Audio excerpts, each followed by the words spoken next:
So first we have the introduction part. आइए देखते हैं क्या इसमें।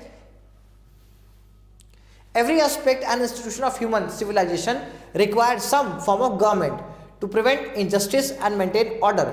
मतलब यह है कि सिंपल सा अगर ह्यूमन सिविलाइजेशन यानी कि कहीं पे ह्यूमन बीइंग रहते हैं, वहाँ पे सिविलाइजेशन है, तो वहाँ को उसको अच्छे से रन करने के लिए ठीक है वहाँ पे गवर्नमेंट फॉर्म करनी पड़ती है। गवर्नमेंट क्यों चाहिए? ताकि लोगों के अंदर लोगों को इनजस्टिस से बचाया जा सके। दूसरा, टू मेंटेन ऑर्डर। ठीक है, ये सब चीज़ें हमें देखें कि ताकि वहाँ पे रूल्स एंड रेगुलेशन फॉलो हो और लोग रूल्स एंड रेगुलेशन को अच्छे से माने। पीपल नीड बाउंड्रीज, मतलब लोगों के पास एक रिस्ट्रिक्शंस होनी चाहिए जिसके अंदर वो अपने कामों को करें।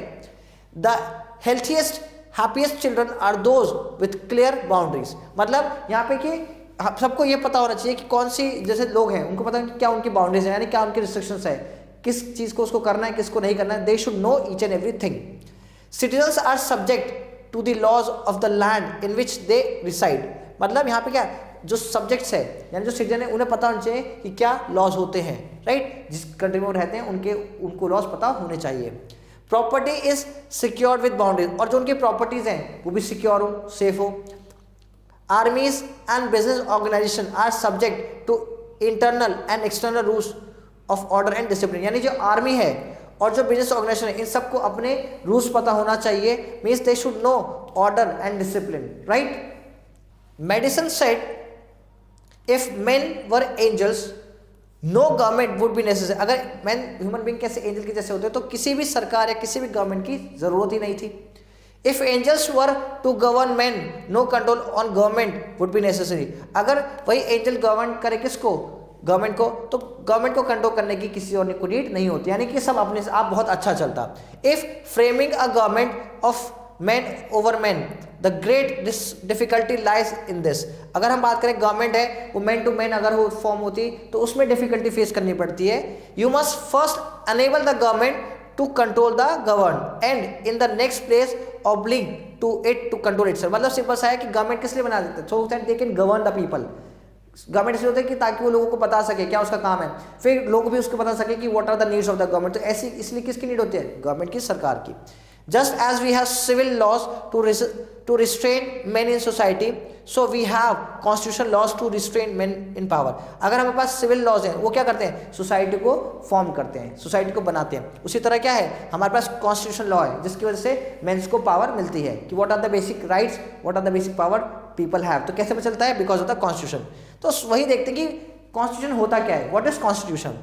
अ constitution is a set of fundamental principle or establish precedents according to which a nation or other organization is formed। मतलब सिंपल सा है जो कॉन्स्टिट्यूशन क्या है? कॉन्स्टिट्यूशन क्या है? कॉन्स्टिट्यूशन एक रिटर्न चीज है, मटेरियल है, राइट, जो कि क्या करता है? वो फंडामेंटल प्रिंसिपल्स बनाता है, मतलब कुछ बेसिक रूल्स एंड रेगुलेशन बनाता है जिसको everybody has to follow.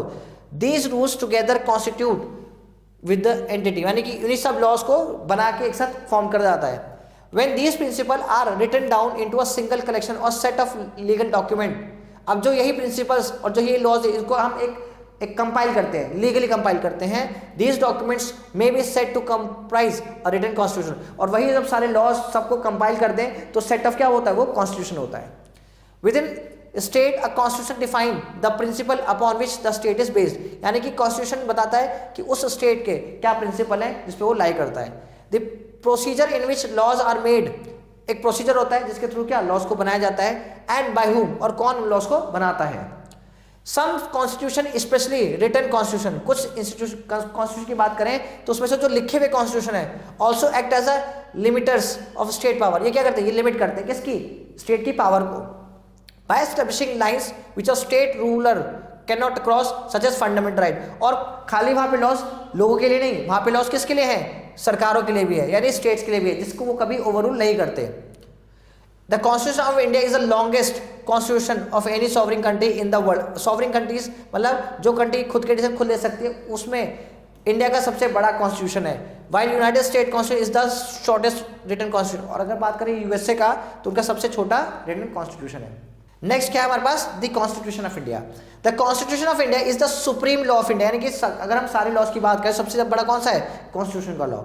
It lays down the framework defining fundamental political principle, ये क्या करता है, ये फ्रेमवर्क करता है, मतलब ये बाउंडेशन बनाता है किसकी, पॉलिटिकल प्रिंसिपल की, क्या क्या पॉलिटिकल प्रिंसिपल्स होने चाहिए। दूसरा, establish the structure, structure form करता है कि कैसे सरकार बने, किसी चीज़ को स्ट्रक्चर हो तो कैसा हो। प्रोसीजर, क्या चीज़ को प्रोसीज करे, कैसे वो फॉलो करे। Power and duties of the government, मतलब पावर क्या होती है और ड्यूटी ऑफ द गवर्नमेंट बताए। And set out fundamental rights, directive principles and duties of the citizen, तो सेट करता है कि क्या फंडामेंटल राइट्स होंगे, लोगों के पास क्या क्या अधिकार होंगे। फिर डायरेक्टिव प्रिंसिपल्स क्या होंगे, लोग सरकार किन बेसिक प्रिंसिपल पे काम करेगी। फिर क्या ड्यूटीज होती है सिटीजन की, ये सब कौन बताता है, ये बताता हमें constitution. Doctor B R Ambedkar is widely regarded as the father of Indian constitution. अगर हम बात करें फादर ऑफ कॉन्स्टिट्यूशन की तो कौन आते हैं, B R Ambedkar as called as the father of constitution of India. Next, The Constitution was adopted by the Constituent Assembly on 26 नवंबर 1949। अगर हम बात करें कब हमने अडॉप्ट किया था तो 26 नवंबर 1949 को हमने कॉन्स्टिट्यूशन को अडॉप्ट कर लिया था। And came into effect in 26 जनवरी 1950, और पूरी तरह से वो हमारे इफेक्ट में कब आया, लागू कब हुआ, 26 जनवरी 1950।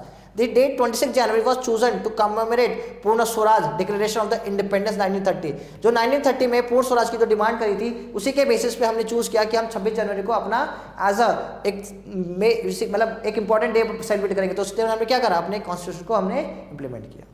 The constitution declare India to be a sovereign, उसी कॉन्स्टिट्यूशन के अंदर लिखा है कि इंडिया एक सॉवरिंग है, मतलब खुद के डिसीजन तक खुद लेगा। दूसरा, सोशलिस्ट, मतलब इंडिया वेलफेयर के लिए भी काम करेगा, लोगों के लिए भी काम करेगा, इक्वालिटी लेके आएगा समाज में। सेक्युलर, मतलब वो किसी भी धर्म को प्राथमिकता नहीं देगा, कोई भी धर्म को बढ़ावा नहीं देगा। फिर डेमोक्रेटिक, रिपब्लिक, मतलब जो रिपब्लिक यानी रिपब्लिक का मतलब ही होता है जो हेड ऑफ द कंट्री है वो चूज करा जाए, और डेमोक्रेटिक मतलब लोगों के द्वारा, यानी लोग चूज करेंगे अपने रिप्रेजेंटेटिव को, हेड को। Assuring it's citizen of justice, और वो इंश्योर करता है कि लोगों को क्या मिलेगा, जस्टिस मिलेगा, न्याय मिलेगा।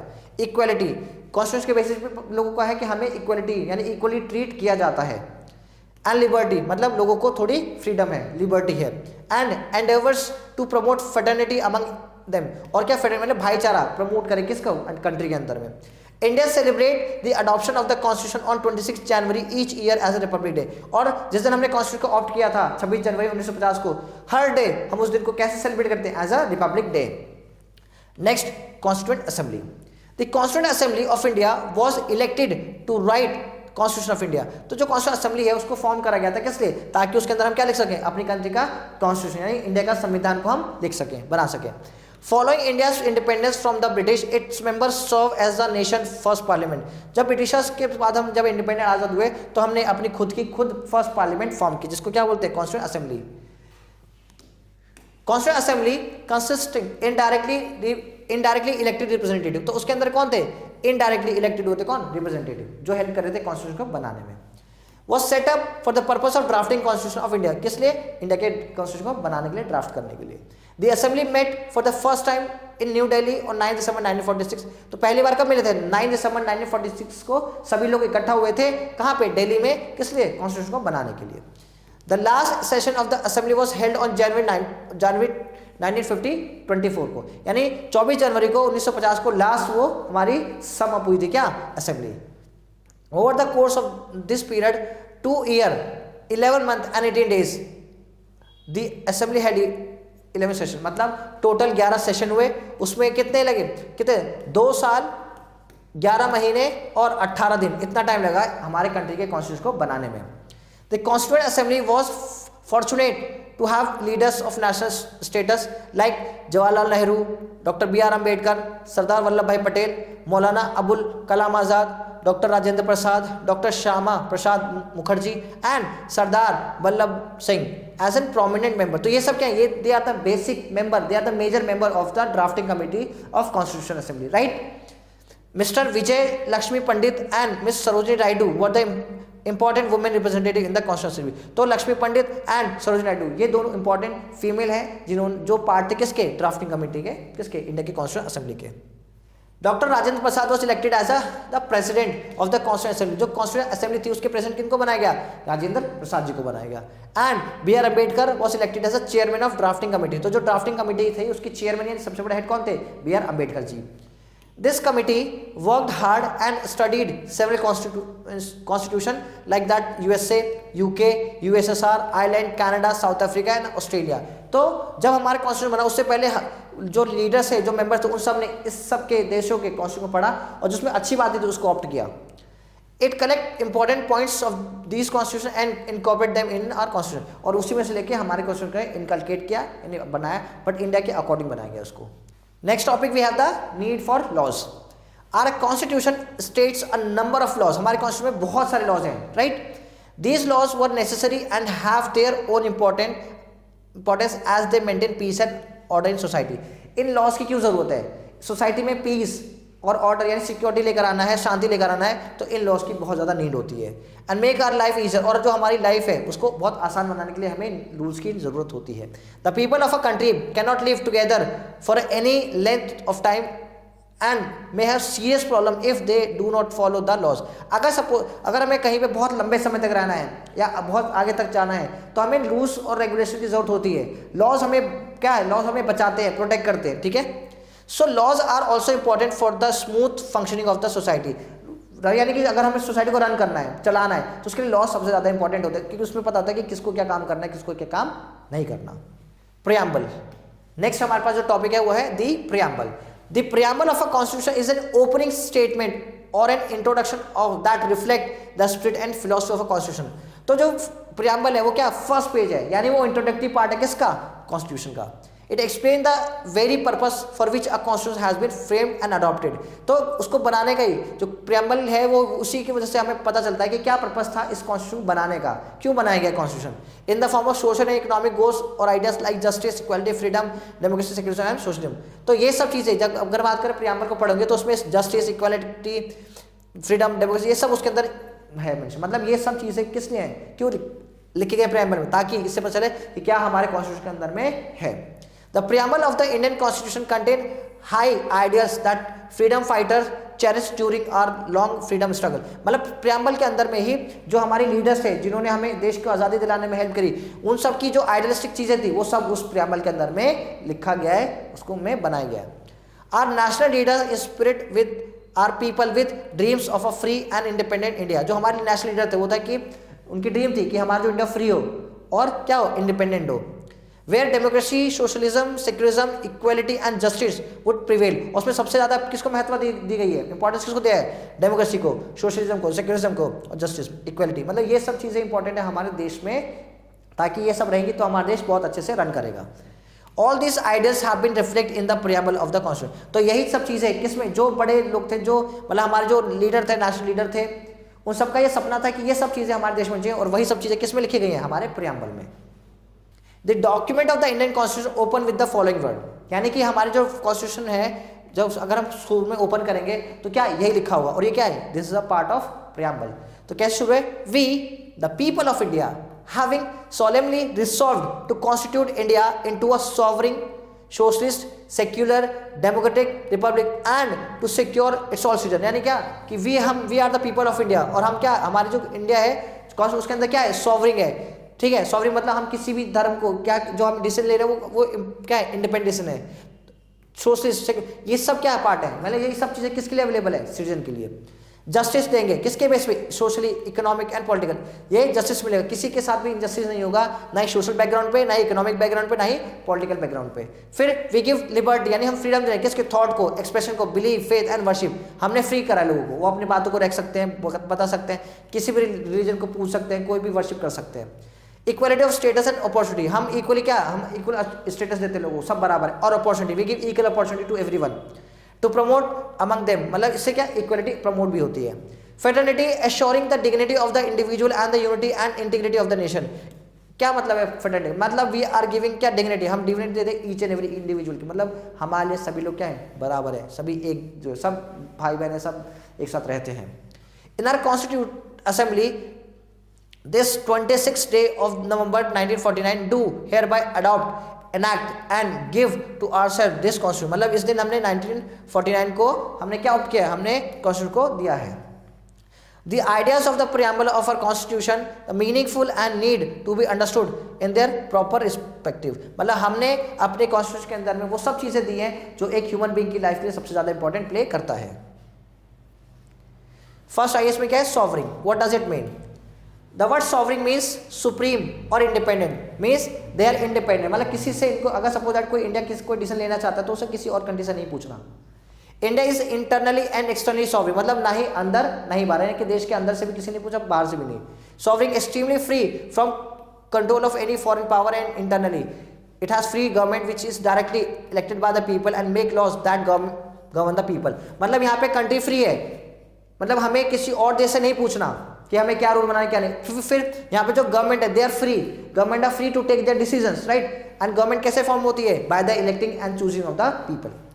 She allies in peace and war, ठीक है, हम क्या हम शांति में बिलीव रखते हैं। The popular sovereignty is also one of the basic structure of the constitution, और सॉवरेनिटी क्या है? हमारे जो कॉन्स्टिट्यूशन है उसका बेसिक पार्ट है, बेसिक स्ट्रक्चर है। Hence, citizen of India also enjoys sovereign power to elect their representative in election. और जो citizen of India है यानी जो लोग हैं, जो भारत निवासी हैं, वो भी sovereign होते हैं। कैसे? सपोज दैट हमें किसी लीडर को चूज करना है, रिप्रेजेंटेटिव चूज करना है, तो वो हमारी मर्जी है हम किसको चूज करें किसको चूज ना करें, तो है ना sovereign। Help for parliament, state legislature and local bodies, मतलब कि पार्लियामेंट अगर कहीं भी इलेक्शन होता है, पार्लियामेंट के इलेक्शन होता है, स्टेट लेजिस्लेचर के इलेक्शन है या म्यूनसिपैलिटी का इलेक्शन हो, तो उसमें हम लोग फ्री होते हैं कि हमें किसको चूज करना है किसको चूज नहीं करना। People have supreme right to make decision on internal as well as external matter, और फिर लोगों के पास सुप्रीम राइट होता है कि वो खुद के डिसीजन लें, right. No external power can dictate the government of India, कोई बाहर से नहीं बोलेगा भारत सरकार को कि आपको ये काम करना है, ये काम नहीं करना चाहिए, ऐसे काम, तो वो इंडिया फ्री है अपने डिसीजन को खुद लेने के लिए। Next we have the socialist. The word socialist was added to the preamble by 42nd amendment, यानी कि 42nd कॉन्स्टिट्यूशन अमेंडमेंट एक्ट हुआ था 1976 में, उसके अंदर में हमने सोशलिस्ट वर्ड इंक्लूड किया था, किसमें? प्रियम्बल में।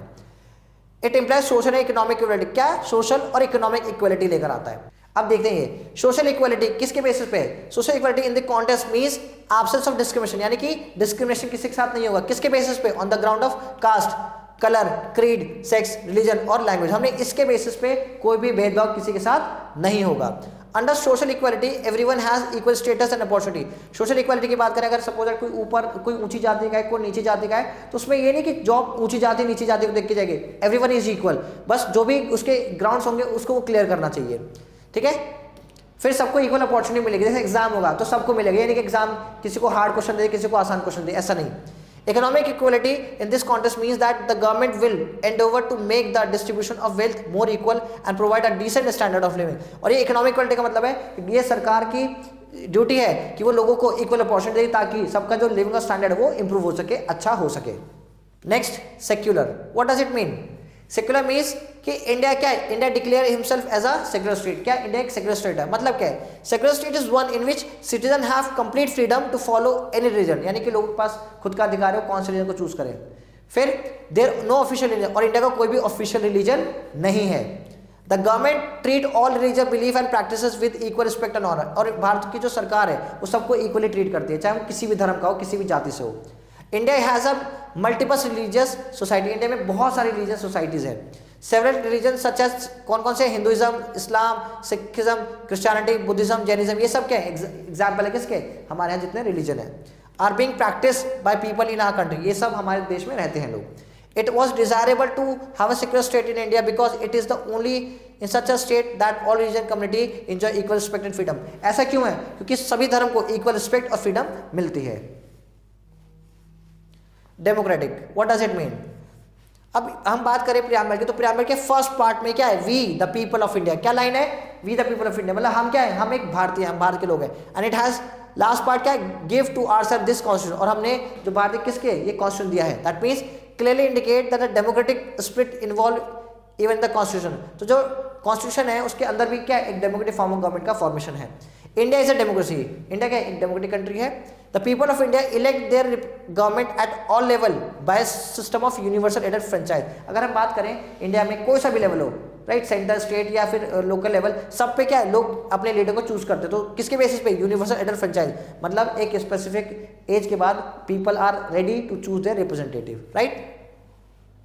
Next, every citizen India who is 18 of the age and above are and not otherwise debarred by laws is entitled to vote। मतलब जो पर्सन 18 उससे ऊपर की एज का है और जिसको अगर सपोज लॉ के अकॉर्डिंग डिबार्ड यानी हटा रखा होगा, और वो सब पर्सन क्या कर सकते, वो वोट दे सकते हैं। Every citizen enjoy this right without any discrimination.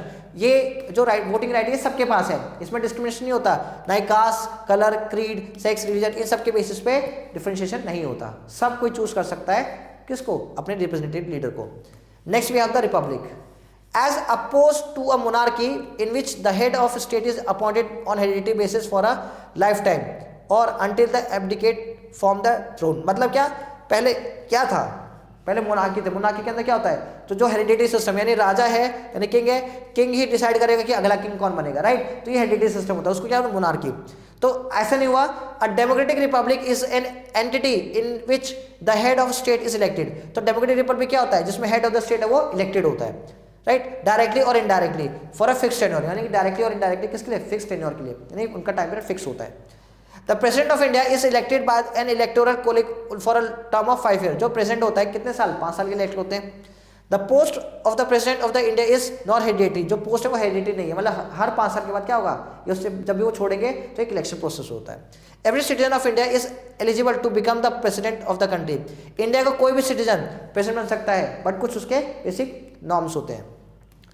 The person of the state and the local bodies are also elected by people in the similar way। और ऐसी जो स्टेट लेवल होता है, जो लोकल लेवल होता है, उसके लोगों को भी, उसके लीडर को भी कौन, कॉमन पर्सन चूज करते हैं। Fraternity. Fraternity stand for brotherhood, मतलब भाईचारा, unity and integrity of the nation despite of diversity. मतलब फेटर्निटी की वजह से हम क्या एक साथ है, हमारे नेशन में एकता है, सब एक साथ रहते हैं, उठते बैठते खाते हैं और सभी अपने रिलीजन को मानते भी हैं। Next we have the constitution and the laws. Come democracy provide people the right to oppose the policies of the government. क्या है यहाँ पे, अब कॉन्स्टिट्यूशन क्या, डेमोक्रेसी क्या प्रोवाइड करता है कि राइट है लोगों के पास कि वो अपोज भी कर सकते हैं किसको, गवर्नमेंट की पॉलिसीज को, अगर वो सही ना लगे तो। In such a situation the constitution comes to check the validity of the opposed law and the policy. अब पता कैसे चले, अगर लोग उसको अपोज करें तो सही है गलत कौन वैलिडेट करेगा, वो करेगा constitution. The judiciary can declare the validity और इनवैलिडिटी ऑफ सच लॉज। तो वहाँ पे कॉन्स्टिट्यूशन ने किसको पावर दी है, जुडिशरी की, वो चेक करेंगे कि ये लॉ सही है या गलत। In this way, the Supreme Court of India act as the guardian of the Indian Constitution। तो इसी में सुप्रीम कोर्ट ऑफ का जो सुप्रीम कोर्ट ऑफ इंडिया है उसको क्या बोला गया, guardian of the constitution. Next, in which is supreme in judging the validity of law. और जो मतलब कोई भी लॉ बनता है तो उसको वैलिडेट करने के लिए कौन मेन रोल प्ले कर रहा है, कौन, इंडियन कॉन्स्टिट्यूशन। और किसको इंडियन कॉन्स्टिट्यूशन पावर दी है, किसको दी है, सुप्रीम कोर्ट को, ठीक है। Laws and dissent. It is a fact that good laws and bad laws go together. होता है, कुछ अच्छा है कुछ बुरा है। Many events shows that people would dissent sometime even under the imperialist power like British in India। तो वहाँ पे कुछ इवेंट्स होते हैं, राइट। तो उसमें कुछ, जैसे हम बात करें ब्रिटिशर्स कहाँ पे आए, इंडिया में पावर में आए। Each and every unjust and illegal law passed by the British government was opposed by them at the risk of their life। तो पहले क्या होता था, जो ब्रिटिशर्स थे हमारे यहाँ पे, तो लॉ इंप्लीमेंट करते थे और वो लोग जब इलीगल होता था और अनजस्ट तो लोग उसके अपोज आते थे, ब्रिटिश गवर्नमेंट के अपोज गए, पर वहाँ पे उनको जान का खतरा होता था, राइट, कि अगर अपोज गए कोई मारे पीटे ऐसे करके। In 1905 when the unjust law for the partition of Bengal was passed the people oppose it with unity. जब 1905 में पार्टीशन ऑफ बंगाल स्टार्ट हुआ तो लोगों ने मिलकर 1905 जब इसकी पार्टीशन कर दो बंगाल का, तो लोगों ने खुलकर सामना किया और विद्रोह किया, किसका, इस पर्टिकुलर की पार्टीशन हुआ किसका, बंगाल का। तो इस लॉ का लोगों ने खुल के विरोध किया। On March 12, 1930 the Satyagraha was started under the leadership of Gandhi ji. तो 1930 में गांधी जी ने एक मूवमेंट स्टार्ट किया, कैंपेन क्या लिखा, Satyagraha. It was against the unjust salt law. किसके अगेंस्ट था वो, सॉल्ट लॉ के against. In order to violate salt law Gandhi ji with some of his follower started from the Sabarmati Ashram at Ahmedabad to Dandi, a small village on the seashore of the Gujarat, where they reached on 6th April 1930. It is known as Dandi March. Gandhi ji protest against the salt law by making salt from the sea water at Dandi. तो उसी में एक unjust था कि एक salt law था यहाँ पे, जो ब्रिटिशर्स ने मोनोपोली थी, यानी ब्रिटिशर्स क्या कर सकते हैं, सॉल्ट बना सकते हैं। तो गांधी जी ने उसको ब्रेक किया। कैसे ब्रेक किया, उन्होंने एक कैंपेन स्टार्ट किया साबरमती आश्रम से और कहाँ तक गए, दांडी तक, जहाँ पे उन्होंने अपने कुछ फॉलोअर के साथ मिलकर उस लॉ को ब्रेक किया, right. The Dandi march was the beginning of the civil disobedience movement. और जो दांडी मार्च से कौन सा मूवमेंट स्टार्ट होता है, civil disobedience movement. Gandhi ji persuaded people to oppose unjust law. तो गांधी जी ने वहीं पे सबको बोला कि जो भी अनजस्ट यानी कि जो भी गलत लॉज है उसके अगेंस्ट हमें बोलना शुरू करना चाहिए। And order of the government, और गवर्नमेंट के जो गलत ऑर्डर्स हैं उसके अगेंस्ट हमें जाना चाहिए। There were strike and demonstration in every part of the country, और वहां पे स्ट्राइक और डेमोन्स्ट्रेशन मतलब लोग धरना प्रदर्शन करने लगे किसके सामने, सरकार के सामने, और ये पूरी कंट्री में स्टार्ट हो गया। 10 dissent is an integral part of democracy, तो जो डिसेंट करना ये क्या है, डेमोक्रेसी का एक इंपॉर्टेंट पार्ट है। Without a dissenting voice democratic government will change into the dictator one, अगर लोग गवर्नमेंट की चीजों को अपोज नहीं करेंगे तो क्या बन जाएगी, वो तो डिक्टेटर फॉर्म ऑफ गवर्नमेंट बन जाएगी। Now class we have some exercise question, right, आइए करते हैं। पहला क्या है, which country has the longest constitution in the world, तो सबसे बड़ा किसका कॉन्स्टिट्यूशन है, yes answer is India. Next, which of the following statement about the constitution is incorrect, कौन सा स्टेटमेंट है वो इनकरेक्ट है। पहला, it lays basic structure of the government under which people are to be govern, ये सही है। It, हमें कौन सा देखना है, इनकरेक्ट देखना है, राइट। दूसरा, it regulate the relationship between different organ and between the government, yes सही बात है। It is not superior to all the laws of the country, फिर देखते हैं, it spell out the right and duties of the citizen toward, तो answer number C है, ये गलत है, क्यों, इसने बोला नॉट सुपीरियर, नहीं सुपीरियर है हमारा लॉ, ठीक है, बाकी कंट्री से। फिर तो इसका आंसर क्या हो जाएगा, C. Third, the Dandi march centre around the issue of, किसका इशू था, सॉल्ट, राइट। नेक्स्ट, ये जो थर्ड और फोर्थ और फिफ्थ है ये आपका क्या है, होमवर्क है। आइए अब देखते हैं हम ट्रू फॉल्स देखते हैं, right. Every government has mainly 4 organ, every government 4 organ part होते हैं, नहीं, this statement is false, 3 organ of government होते हैं। Laws are necessary for the smooth running of the society, yes this statement is true. बाकी 3, 4 और 5 ये आपका क्या है, ये होमवर्क है, you have to do yourself, okay students. So students, thank you so much, that's all for the today. Stay tuned with us for the next video. Tata, bye bye and take care.